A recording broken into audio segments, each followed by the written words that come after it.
जैसा कि 50 तक हम इस 3 सेट को हम बता चुके हैं। सेट नंबर 3 चल रही है जिसमें 50 तक आपको बताया गया है, डिस्कशन हो चुका है।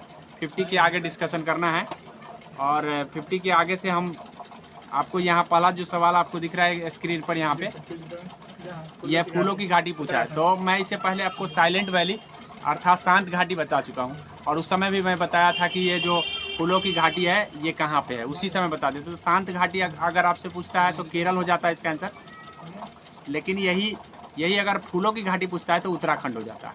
ये दोनों को याद रखेंगे, ठीक है। शांत घाटी केरल और फूलों की घाटी उत्तराखंड। आगे है आपका 52 नंबर सवाल है। बोला है अमजद अली खान इनमें से किस वाद्य यंत्र से संबंधित है, ठीक है। तो अमजद अली खान का संबंध जो है ना सरोद वादक से, ठीक है। सरोद बजाते थे वो, इसीलिए अमजद अली खान को ध्यान रखिएगा, सरोद। यही बिस्मिल्लाह खां कहेगा तो शहनाई वादक हो जाएगा, ठीक है। रवि शंकर कहेगा तो संतूर वादक हो जाएगा। आगे देख लीजिए, रेड क्रॉस संस्था के संस्थापक का नाम पूछा है। तो रेड क्रॉस जो है ना हेनरी डुनेंट है, ठीक है। जीन हेनरी डुनेंट इसका पूरा नाम है, हालांकि हेनरी डुनेंट के नाम से प्रसिद्ध है। रेड क्रॉस संस्था का स्थापना मतलब इस संस्था इसने बनाया था, ठीक है। तो ये ध्यान रखेंगे। आगे इंग्लिश का सवाल आ जाता है यहाँ से, जो कि एकदम ही सिंपल है। आप देख लीजिए, बोला है complete the following sentence with the correct option. तो यहाँ हैव बीन हैज बीन आ गया और यहाँ पे टाइम आ गया। तो टाइम से पहले सिंस या फॉर का प्रयोग होता है। तो आपको हम बता दिए हुए हैं कि सिंस का प्रयोग जब भी कैलेंडर ऑफ टाइम आता है तो सिंस का प्रयोग करना है। तो ये कैलेंडर में 2005 आता है ना, इसलिए यहाँ सिंस लगा दें, ठीक है। आगे देख लीजिए, choose the correct sentence. Sentence को सही को चुनना है, ठीक है। अब एक बात याद रखिए कि जो है ना कोई भी चीज निश्चित हो और डिफिनिट हो तो डिफिनिट में द लगाते हैं। क्या लगाते हैं? द। तो द वाला देखना है। बाय द लीटर यहाँ पे आया है और कहीं पे आया है क्या? तो आप बस वही लगा लीजिए, ठीक है। याद रखिए, डिफिनिट बातों के लिए हम द का प्रयोग करते हैं। क्या पेट्रोल को बेचा जाता है लीटर के हिसाब से? किसके हिसाब से?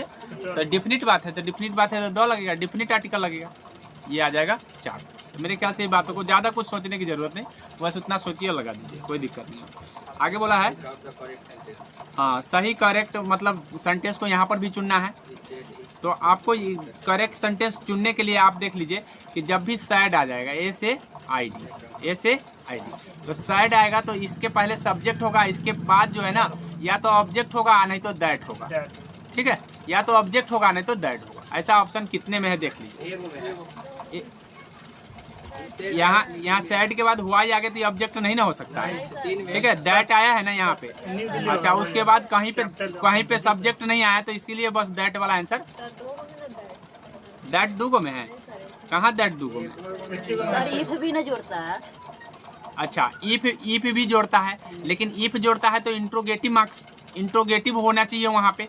तो Delhi is the capital of India, ये इंट्रोगेटिव नहीं हो सकता, ठीक है। ये तो असर्टिव सेंटेंस हो गया ना। तो ये ध्यान रखना है कि भाई इफ भी जोड़ता है, लेकिन इफ के लिए उस मतलब यहाँ पे सैड के जगह आस्क होना चाहिए। क्वेश्चन पूछेगा तब ना इफ लगाएंगे, तो इसीलिए आगे समझ में। आगे बोला है dash my homework when the light went out. मतलब इस लाइन पहले सुन लीजिए, इस लाइन से ये पता चल रहा था कि कोई काम कर रहा था कि लाइन चल गया। तो मतलब कंटिन्यूअस काम चल रहा था। तो कंटिन्यूअस वाला ऑप्शन क्या है? एक गो है। आगे समझ में, मतलब सेंटेंस पढ़ने से पता चल रहा है कि काम एगो चल रहा था कि लाइट चल गया। तो हमको पता चल गया कि भाई वो जो पीछे वाला लाइन वो वाक्य था वो कंटिन्यूअस का वाक्य बना। तो कंटिन्यूअस का वाक्य में एक गो ऑप्शन ही दिले है तो आंसर आ गया। मतलब थोड़ा सा दिमाग लगाइएगा, आंसर आ जाए। आगे देख लीजिए, कंप्लीट द फॉलोइंग सेंटेंस, ठीक है। ऑफेन का प्रयोग हमेशा प्रेजेंट इंडिफिनिट में होता है, याद रखिए।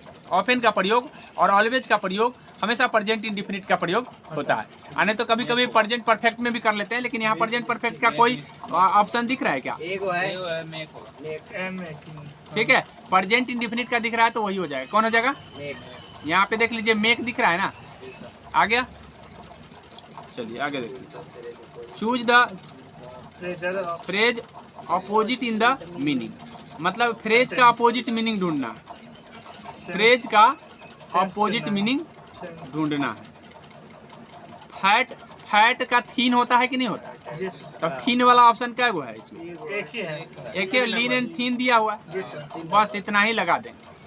आगे ना समझ, फैट मतलब मोटा होता है, थीन का मतलब पतला होता। आगे समझो, ज्यादा कुछ सोचने की जरूरत नहीं है। कभी कभी कॉमन चीज को देखा जाता है और उसके हिसाब से लगा दें, ठीक है। ज्यादा जो पढ़ले लिखले होता है वो ज्यादा कंफ्यूज करता है, लेकिन अगर आप कॉमनली सोचेंगे तो 100% लगा लेंगे सही, ठीक है। आगे देखिए, हाँ कंफ्यूजन हो जाता है, ज़्यादा होने के बाद कंफ्यूजन, लेकिन कंसंट्रेट रहना चाहिए आदमी। यहाँ देखिए, choose the correct meaning of the underline phrase. Underline phrase. Following sentence में जो अंडरलाइन किया गया, तो अंडरलाइन तो दिख नहीं रहा है कहीं, कह रहा है it was the exciting match full of discuss, both teams were well match and the fought tooth and nail. यहाँ पे अंडरलाइन करना चाहिए था, ठीक है। टूथ एंड नेल जो है ना मुहावरा है, मतलब पूरी दम से लड़ना। टूथ एंड नेल का मतलब हम मुहावरा बताए थे, टूथ एंड नेल का मतलब पूरी दम से, पूरी प्रयास करना। तो यहाँ पे कौन ऑप्शन में पूरी प्रयास की बात आ रहा है, थोड़ा सा देख लेंगे, ठीक है। यहाँ पे देखिए,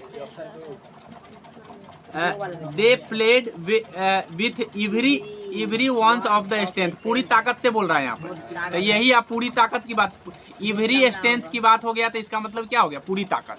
तो पूरी ताकत से अगर कोई काम कर रहा है तो टूथ एंड नेल होता है, क्या होता है। तो बस इतना बात ध्यान में करनी चाहिए। मेरे ख्याल से ये बात समझ में आ गया होगा, इसका आंसर ये हो जाएगा। आगे ना, चलिए अब आगे आ गया है आपका साइंस का पार्ट। इसका पार्ट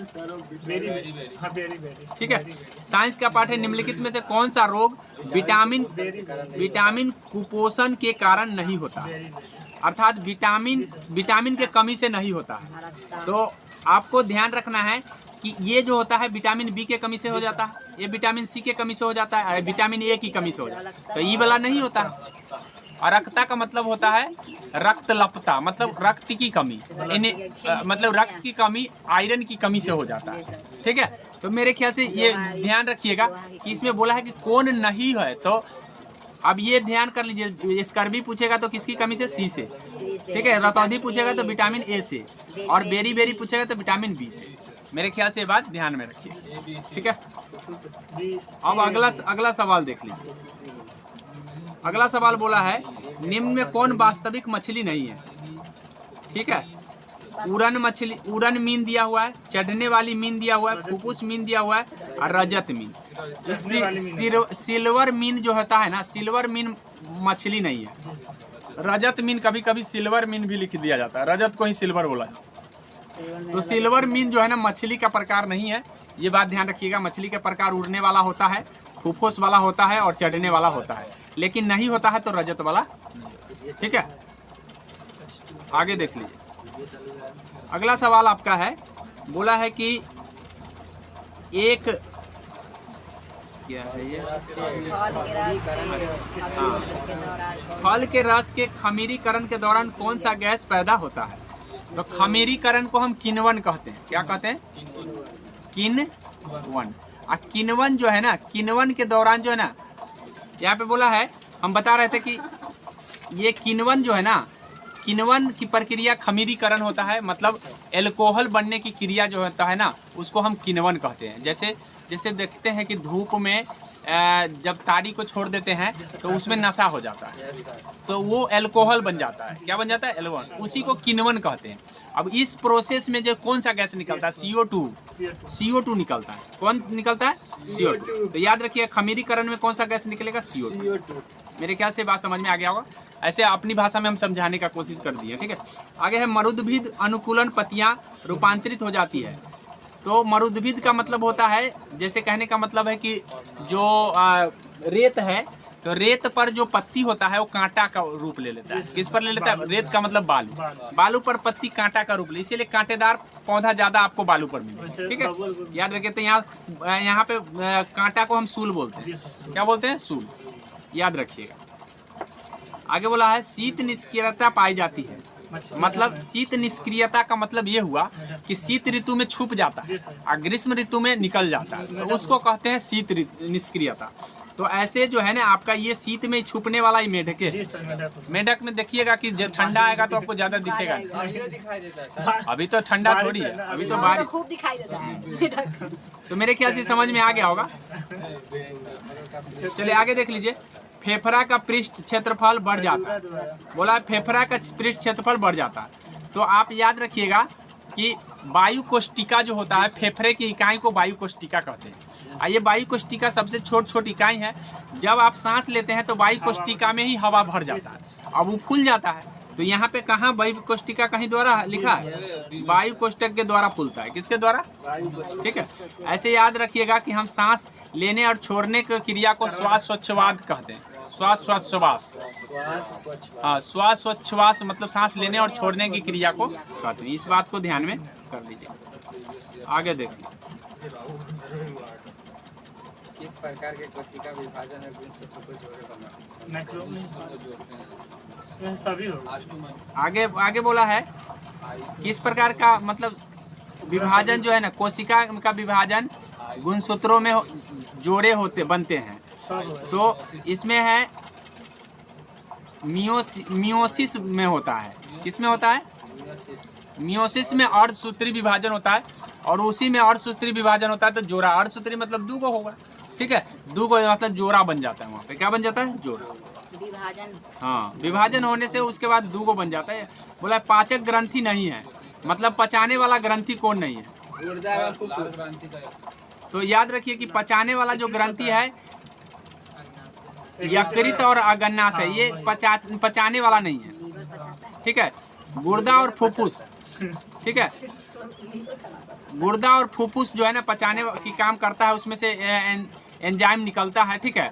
लार में भी एंजाइम निकलता है जिससे पाचन होता है, लेकिन ये लीवर पचाता नहीं है। वो प्रोसेस उसमें होता है, लीवर पचाने का काम नहीं करता। यानी कहने का मतलब ये हुआ कि पचाता वही है जो एंजाइम निकलता है, और जहाँ से एंजाइम निकलता है तो उस ग्रंथि को पाचन ग्रंथि के नाम से हम जानते हैं। आहार नाल में के अंतर्गत यकृत आता है। आहार मतलब आहार तंत्र के रूप में हुआ प्रयोग होता है। आगे देख लीजिए। बोला है गुआनिन और साइटोनिन जुड़े होते हैं। गुआनिन और साइटोनिन जो है ना किससे जुड़ा होता है? हाइड्रोजन बांध, हाइड्रोजन बांध, हाइड्रोजन एक हाइड्रोजन बंध, अच्छा, दो हाइड्रोजन बंध, तीन हाइड्रोजन बांध से जुड़े होते हैं। गुआनिन तीन हाइड्रोजन, गुआनिन में 3 गो हाइड्रोजन होता है, याद रख लीजिए। गुआनिन में कितने हाइड्रोजन होते हैं? ठीक है। अब आगे बोला है मेढक को टेडपोल किस रूप में अनुकूलित है? ठीक है, तो मेढक का जो टेडपोल है वो एमोनेटेलिक होता है। कौन होता है? हाँ, एमोनेटेलिक के नाम से मेढक का टेडपोल जो है ना प्रसिद्ध है। आगे बोला है चुंबक क्षेत्र में रेखीय धारावाही चालक तार पर लगे हुए बल की दिशा, ठीक है, ठीक है। तो याद रखिएगा कि हमारी बात पहले सुन लीजिए।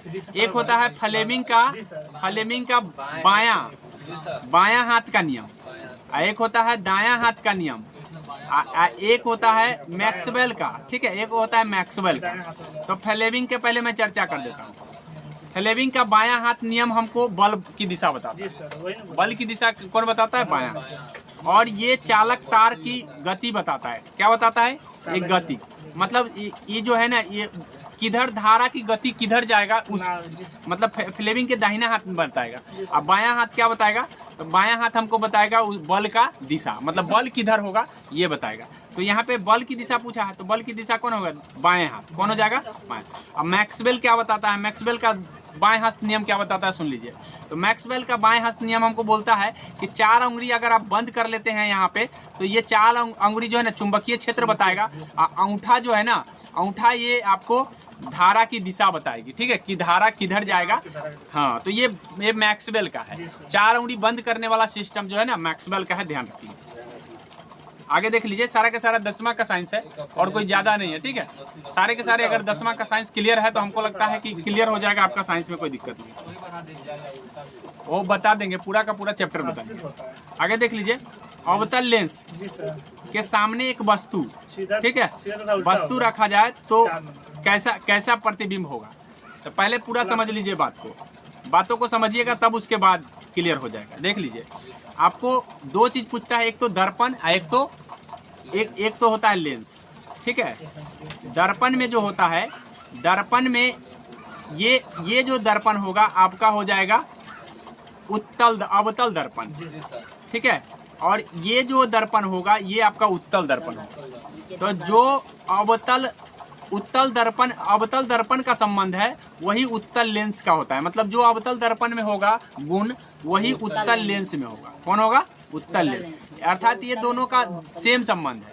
अब हम अवतल दर्पण की बात कर लेते हैं कि अवतल दर्पण में कैसा प्रतिबिंब बनता है। तो अवतल दर्पण में वास्तविक और काल्पनिक दोनों बनते हैं। वास्तविक और काल्पनिक दोनों बनते हैं। और काल्पनिक प्रतिबिंब का ये गुण है कि वो हमेशा सीधा बनेगा। जहाँ काल्पनिक प्रतिबिंब है इसका मतलब सीधा बनेगा, अब वास्तविक है वो उल्टा बनेगा। बात इतना सीधा याद रखिए कि वास्तविक होगा उल्टा हो जाएगा, ठीक है, और काल्पनिक होगा सीधा हो जाएगा। बात समझ में आ गया? तो इतना बात तो, लेकिन ये किस में? अवतल दर्पण में। अवतल दर्पण में। अब अवतल दर्पण की कहानी कहाँ चला जाएगा? उत्तल लेंस। अब यहाँ हमसे कौन लेंस पूछा है ये देख लीजिए। ये यहाँ बोला है अवतल लेंस पूछा है, दर्पण नहीं पूछा है। तो दर्पण, तो इसका मतलब उत्तल दर्पण और अवतल लेंस सेम होता है। ठीक है, तो उत्तल दर्पण में कैसा प्रतिबिंब बनता है याद रखिएगा। उत्तल दर्पण का जो प्रतिबिंब होगा ये आपका उत्तल दर्पण है, इसमें हमेशा काल्पनिक प्रतिबिंब बनता है। और जो काल्पनिक प्रतिबिंब होता है वो हमेशा सीधा होता है। काल्पनिक प्रतिबिंब होता है वो हमेशा सीधा होता है। क्या इसमें सीधा प्रतिबिंब दिया है? सीधा दिया है ना? सीधा दिया है ना? अच्छा, काल्पनिक दिया है कहीं? सीधा दिया है ना? सीधा होगा, बस सीधा वाला आंसर सही हो जाएगा। आगे ना, मतलब उत्तल दर्पण और अवतल लेंस में हमेशा काल्पनिक प्रतिबिंब बनते हैं। काल्पनिक आ गया इसका मतलब वो सीधा होगा। क्या होगा? उत्तल लेंस और अवतल दर्पण दोनों सेम होता है। याद कर लीजिए, अवतल होगा तो उत्तल लेंस होगा। ठीक है, यहाँ उत्तल लेंस है तो अवतल दर्पण। यहाँ कौन लेंस है? अवतल लेंस है, तो उत्तल दर्पण के बराबर हो जाएगा। उत्तल दर्पण के बराबर।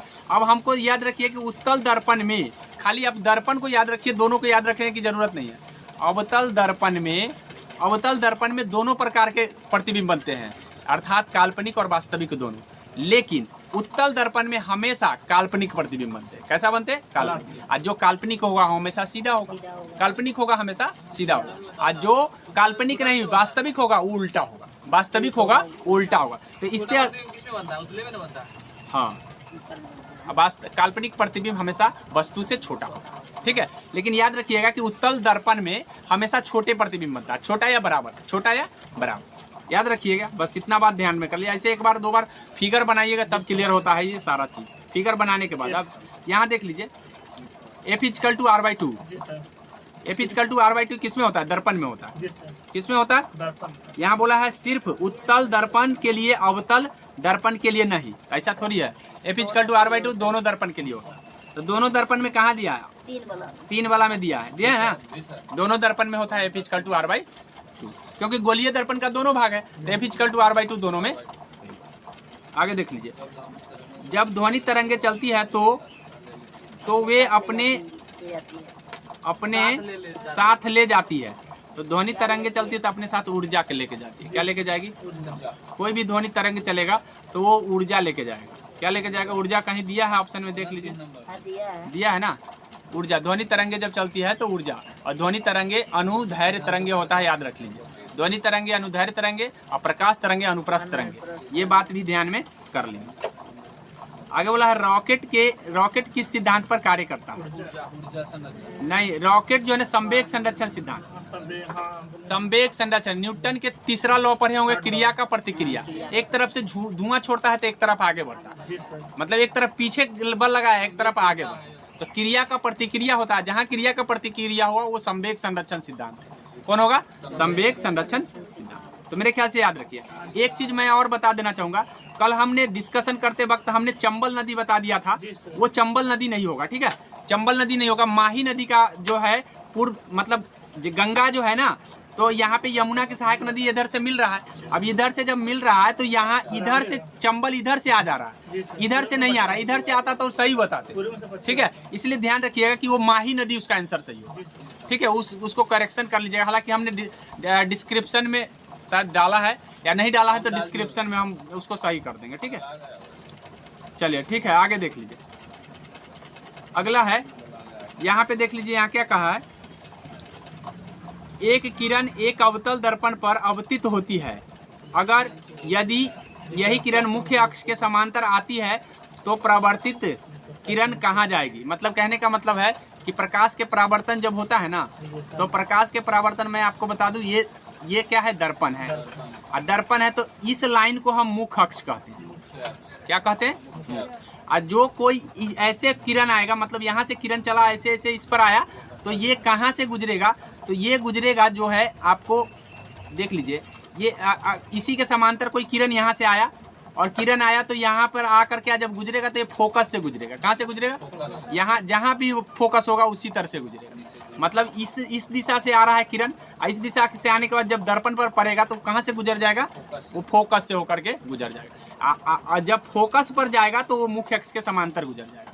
याद रहे, फोकस पर आएगा कोई, फोकस पर आता हुआ किरण किधर से जाएगा? मुख्य अक्ष के समांतर।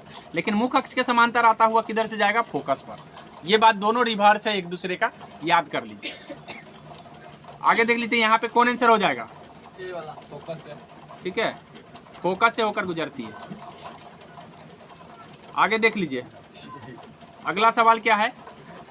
अगला ऐसा सवाल पीछे पढ़े थे। ये सवाल जो है ना, लंबी प्रणालिका है और बोला कि धारा प्रवाहित हो रही है, तो जो अब जो है ना बी उत्पन्न करती है, तो बी उत्पन्न करती है तो अब विद्युत धारा दुगुनी हो जाए। और वहाँ पे इससे पहले वाला में दुगुनी नहीं किया, आधा किया था, तो यहाँ दुगुनी कर रहा है तो 2b हो जाएगा। कितना हो जाएगा? 2b। वहाँ पे b/2 पढ़े थे, s/2 पढ़ दिए थे, यहाँ पे 2b हो जाएगा। यहाँ बोला है कि एक 2 वृत्ताकार कुंडली है, ठीक है। अब कुंडली में बोला है एगो में I धारा, एगो में 2I धारा है। तो 2I धारा बोला है कि केंद्र से चुंबक क्षेत्र की तुलना में किससे होगी, मतलब क्या, किस प्रकार इसकी तुलना होगी। तो याद रखिएगा कि जिसमें धारा ज़्यादा होगा वही ज़्यादा होगा। तो दूसरी कुंडली केंद्र के चुंबकीय क्षेत्र के प्रथम कुंडली का 2 गुना होगा, ठीक है। 2 गुना किसका? यहाँ दूसरे वाला का ना बता रहा है 2I, इसलिए 2 गुना जिसका रहेगा उसका 2 गुना हो जाएगा। तो दूसरा कुंडली 2 गुना होगा पहले वाला से, ये चीज़ बोला है। तो पहले वाला से 2 गुना किस ऑप्शन में? ऑप्शन नंबर 2 में दिया है। आगे देख लीजिए, बोला है किसी लेंस की क्षमता +5 डायप्टर है, तो यह एक अवतल लेंस है जिसकी फोकस दूरी 5 मीटर है। यह एक उत्तल लेंस है जिसकी फोकस दूरी 5 मीटर है, ठीक है। तो हम पहले बता दें आपको कि डायप्टर बराबर होता है 1/f। 1/f डायप्टर, मतलब इसको हम P से सूचित करते हैं पावर को, तो पावर बराबर 1/f होता है। अब ये डायप्टर का मान दिया हुआ है, ठीक है। डायप्टर का मान कितना दिया हुआ है? 0.5 डायप्टर। तो 0.5, तो ये देखिए, ये डायप्टर का उल्टा है कि नहीं है? तो उल्टा है तो हम बस 0.5 को उल्टा कर देंगे। 0.5 को जब उल्टा कीजिएगा तो 1/0.5 आ जाएगा। डेसिमल उड़ाइएगा तो यहाँ 0 हो जाएगा। 5 दूना 10, कितना आ गया? 2 मीटर आ गया। क्या आ गया? 2 मीटर। अब 2 मीटर वाला में देखिए कै गो ऑप्शन है पहले, ठीक है। अब यहाँ पे 2 मीटर, तो याद रखिए 2 मीटर वाला आ गया। एक तो आ गया है यहाँ भी, और एक तो यहाँ भी, ठीक है। तो अवतल और उत्तल होगा। इसकी पहचान करने के लिए सबसे पहले याद रखिए कि किसका फोकस दूरी प्लस में होगा और किसका फोकस दूरी माइनस में होगा, ठीक है। फोकस दूरी, अब फोकस दूरी जिसका होगा तो उत्तल लेंस का फोकस दूरी प्लस में होगा, इसीलिए याद रखिएगा कि उत्तल लेंस हो जाएगा। कौन हो जाएगा? उत्तल। अवतल लेंस माइनस में होगा। आगे समझ में, अवतल लेंस माइनस में। तो ये बात आपको ध्यान में रखना है कि उत्तल आपका प्लस होगा, अवतल माइनस। क्लियर हो गया? तो यहाँ पे आंसर हो जाएगा प्लस वाला। चलो ठीक है, धीरे धीरे सारे याद हो जाएंगे। आगे देख लीजिए, यहाँ बोला है वेग का मान कौन सा होगा। तो वेग का मान यहाँ पे देख लीजिए कि अगर हम इसको मिला दे इसको, तो ये एक त्रिभुज बन गया, ठीक है। और त्रिभुज बन गया तो वेग बराबर होता है दूरी बटे टाइम। तो दूरी यहाँ से यहाँ तक है तो x हो गया, और टाइम क्या है? यहाँ से यहाँ तक t हो गया। तो x/t तो ऑप्शन में है नहीं, तो अब x/t यहाँ 30 डिग्री है तो यहाँ भी 30 डिग्री होगा, ठीक है, यहाँ 30 डिग्री। तो tan 30 का मान पूछा है, tan 30 का मान 1/√3 होता है। कितना होता है? 1/√3। तो यहाँ पे 1/√3 ऑप्शन में दिया है, ठीक है, मीटर प्रति सेकेंड हो जाएगा। पाई का मान तो सबको पता है, अपरिमेय संख्या होता है। पाई का मान अपरिमेय 22/7 होता है ना, तो अपरिमेय संख्या होता है। पाई भी रहेगा तो अपरिमेय, 22/7 भी रहेगा तो अपरिमेय। याद रखिए, पाई का मान हमेशा अपरिमेय संख्या होता है। माध्य औसत आ गया। यहाँ पे देखिए, यहाँ बोला है कि इसका माध्य क्या होगा, ठीक है, अवलोकन x+2 x+4 x+6 x+8 का औसत मान 11 है। मतलब माध्य ऑलरेडी दिया है, माध्य नहीं पूछा है। तो बताइए x की वैल्यू क्या होगी। तो देख लीजिए, 4 2 6 6 6 6 12 12 8 20, मतलब कै गो है, 1 2 3 4 5 गो है, तो 5x + 20 हो जाएगा। इसको अगर हम जोड़ेंगे तो कितना आ जाएगा, 5x + 20। अब बटे में 5 लिख देंगे, बराबर में 11 लिख देंगे। क्या लिख देंगे? 11। एक बार हम मिटा के बता रहे हैं। आगे यहाँ देख लीजिए, ये बोला है कि सबको जोड़ रहे हैं तो कितना आ रहा है, 5x + 20। अब बटे में हो जाएगा 5, अब बराबर में औसत 11 दे रखा है। क्रॉस मल्टीप्लिकेशन करेंगे तो 11 × 5 = 55, अर्थात 20 55 में से 20 चला जाएगा तो क्या बचेगा,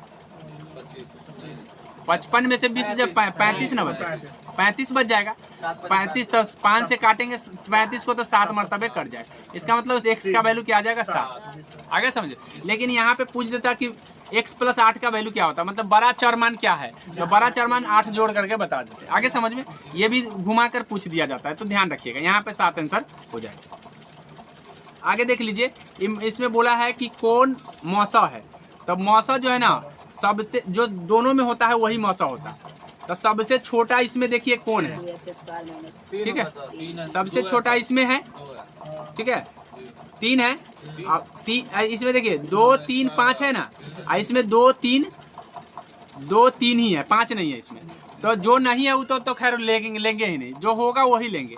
तो यहाँ पे कै गो 2 है, यहाँ पे 3 यहाँ पे कै गो है, तो छोटा वाला को लेंगे, 2 के पावर 2 हो गया। आगे समझ में। यहाँ पे कै गो 3 है, यहाँ पे 1 और 3 यहाँ पे कै गो 3 है, 3 गो, तो छोटा वाला को लेंगे गुने 3। अब इसको गुना कर लीजिए, अब तो दोनों में कोई है नहीं, 2 का स्क्वायर 4 4 तिहाई, इसका मौसा आ जाएगा, छोटा वाला को लेना है मौसा में।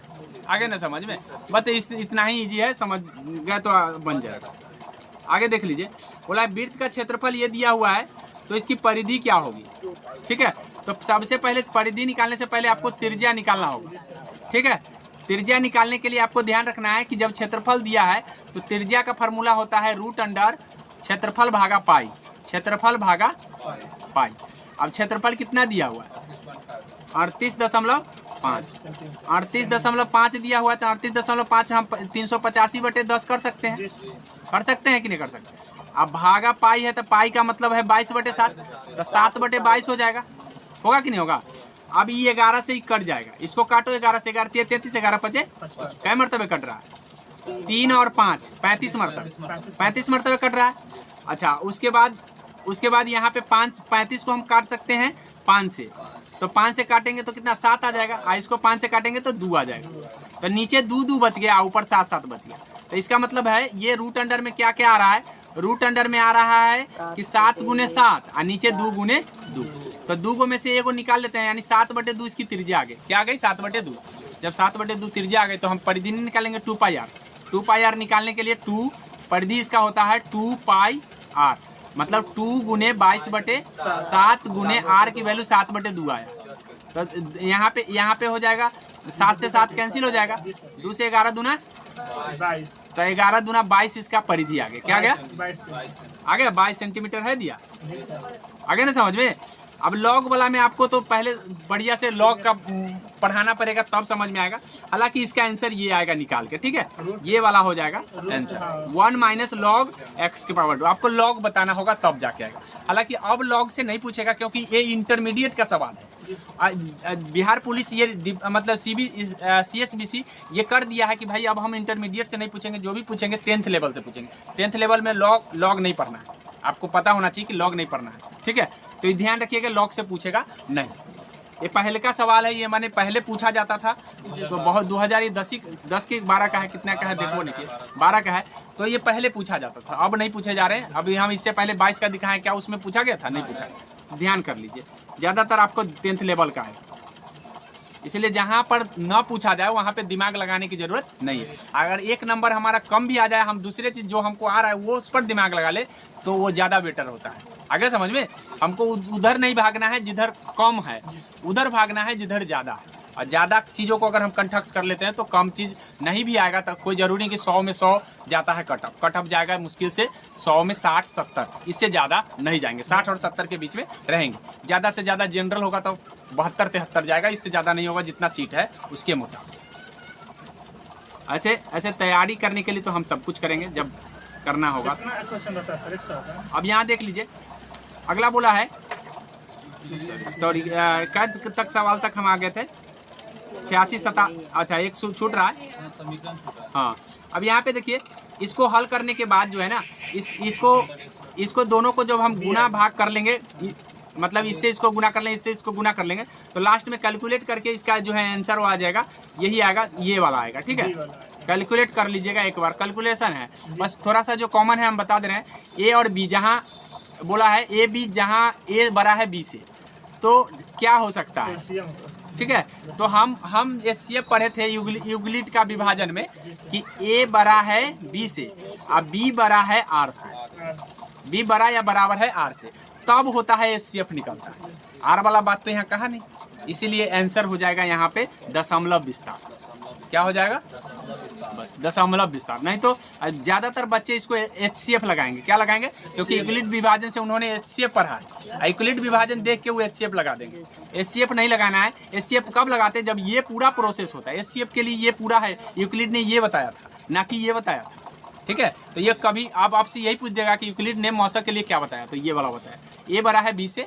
ठीक है, और b greater than and equal than r, बराबर भी हो सकता है, इक्वल भी हो सकता है। आगे समझ में, ये ध्यान रखिए।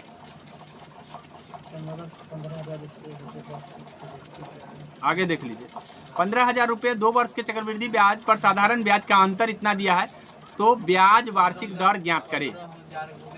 तो अब इसको निकालने का, जब ब्याज का अंतर 2 वर्ष का दिया हो, तो उसके लिए एक सिंपल फार्मूला है। मैं आपको सिंपल फार्मूला बता दूं।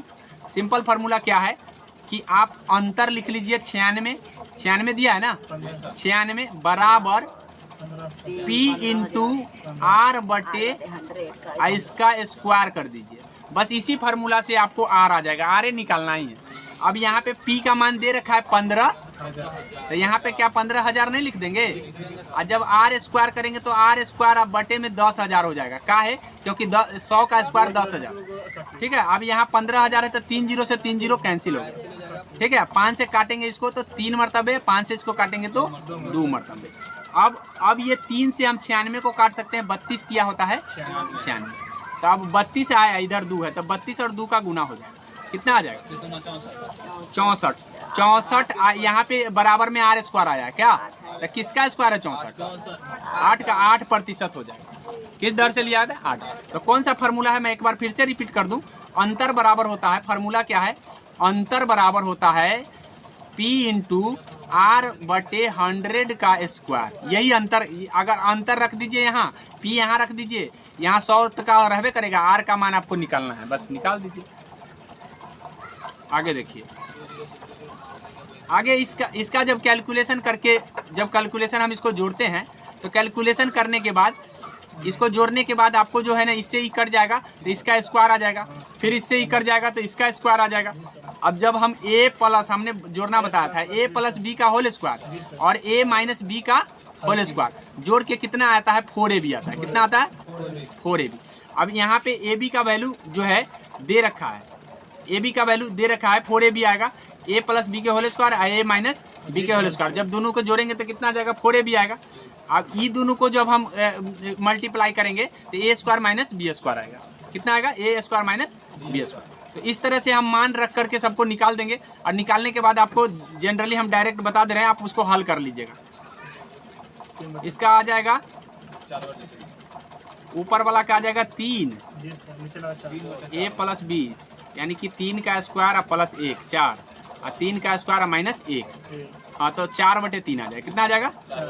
मतलब इसकी वैल्यू जो आएगा, इसको निकाल के जो आएगा जोड़ने के बाद आपको आ जाएगा a बराबर है a प्लस b बराबर आपको आ जाएगा 3। कितना आ जाएगा? 3। और जब a प्लस b का मान 3 आ जाएगा तो मान रख दीजिए, ठीक है। a प्लस b के होल स्क्वायर और माइनस 2ab पर तोड़ना है इसको, तो तोड़ के बना लीजिएगा इसको, ज़्यादा लेट हो जाएगा समझाने में। चलिए यहाँ देख लीजिए,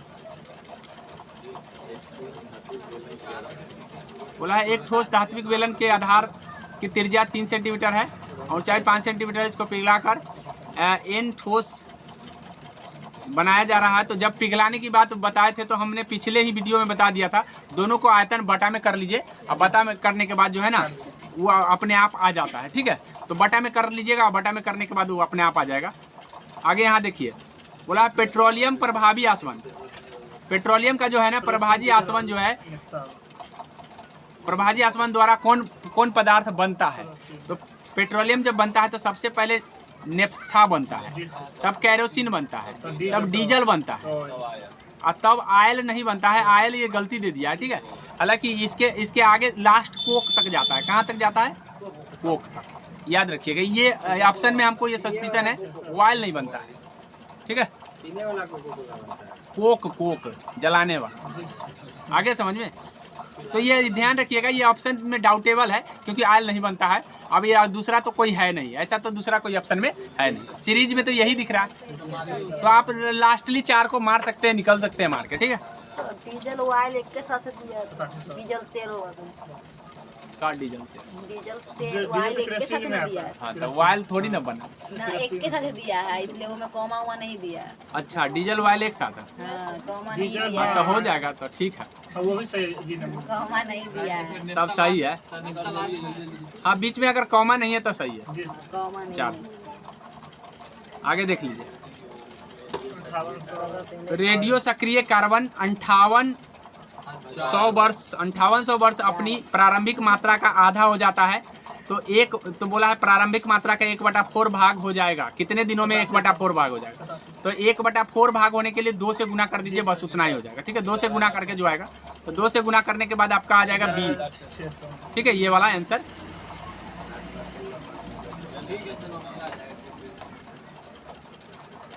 चलिए आगे देख लीजिए,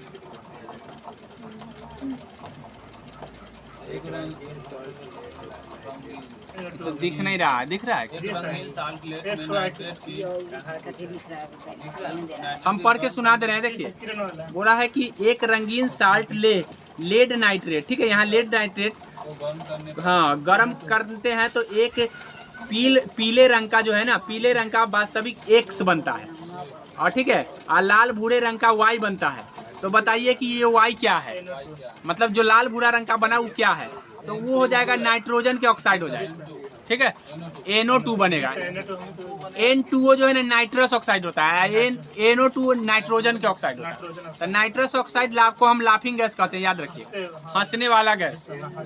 N2O और NO2 में कंफ्यूजन होगा, पूछ देगा कि लाफिंग गैस कौन है, N2O।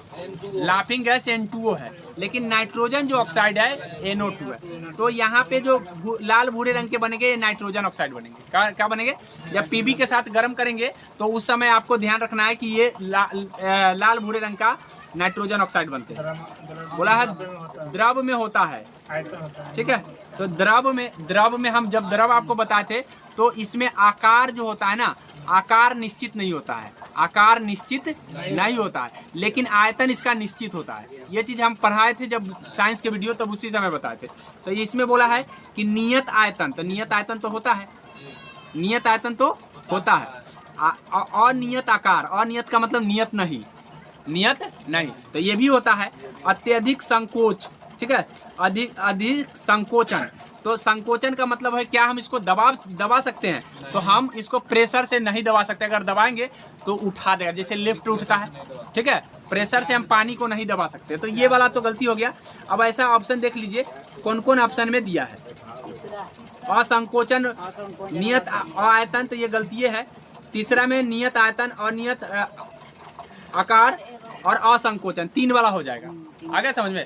असंकोचन का मतलब है जिसको हम दबा नहीं सकते, जो कि हम द्रव वाला वीडियो में आपको बताए थे कि द्रव को हम दबा नहीं सकते हैं, लेकिन गैस को हम दबा के नीचे कर सकते हैं, वही ठोस को थोड़ा बहुत दबा सकते हैं। आगे देख लीजिए, निम्न में से किस यौगिक का आयनिक तथा सहसंयोजक दोनों का अबांध है? मतलब आयनिक भी है और सहसंयोजक भी है, ठीक है। दोनों अबांध किस में है? तो याद रखिए कि ये जो है आपका, ये वाला जो है आपका खाली सहसंयोजक, तो ये आंसर नहीं होगा। इसमें बोला है दोनों होना चाहिए, आयनिक भी होना चाहिए, सहसंयोजक, ठीक है। H2O जो है ना, ये आयनिक बंधन है। क्या है? आयनिक। आयनिक बंधन का मतलब है इलेक्ट्रॉन का लेन देन जब होता है तो उसको हम आयनिक बंधन कहते हैं, और सहसंयोजक इलेक्ट्रॉन का जब साझा होता है तो हम उसको सहसंयोजक बंधन कहते हैं। तो इसमें खाली साझा होता है इसलिए ये नहीं होगा, इसमें खाली होता है इलेक्ट्रॉन का लेन देन तो ये नहीं होगा, और ये वाला में भी खाली इलेक्ट्रॉन का लेन देन होता है, तो आपका आंसर हो जाएगा 2, ठीक है। CaCl2 जो है ना, इसमें दोनों होते हैं, आयनिक बंधन भी होते हैं और उसके बाद सहसंयोजक बंधन भी होता है, दोनों प्रकार के बंधन बनाते हैं। रेडियो सक्रियता को मापने के लिए वाणिज्य के रूप में उपलब्ध है। तो रेडियो सक्रियता को जो मापने के लिए मतलब कौन सा हम वाणिज्य के रूप में प्रयोग करते हैं, तो ये है GM का गणक, GM के गणक, हाँ GM के गणक को हम प्रयोग करते हैं। नहीं, GM व्यक्ति का नाम है, किसी का नाम हम मिस कर रहे हैं, GM किसी व्यक्ति का नाम है, उसके उसने एक गणना किया था, उसी गणना को GM का गणक कहते हैं, ठीक है।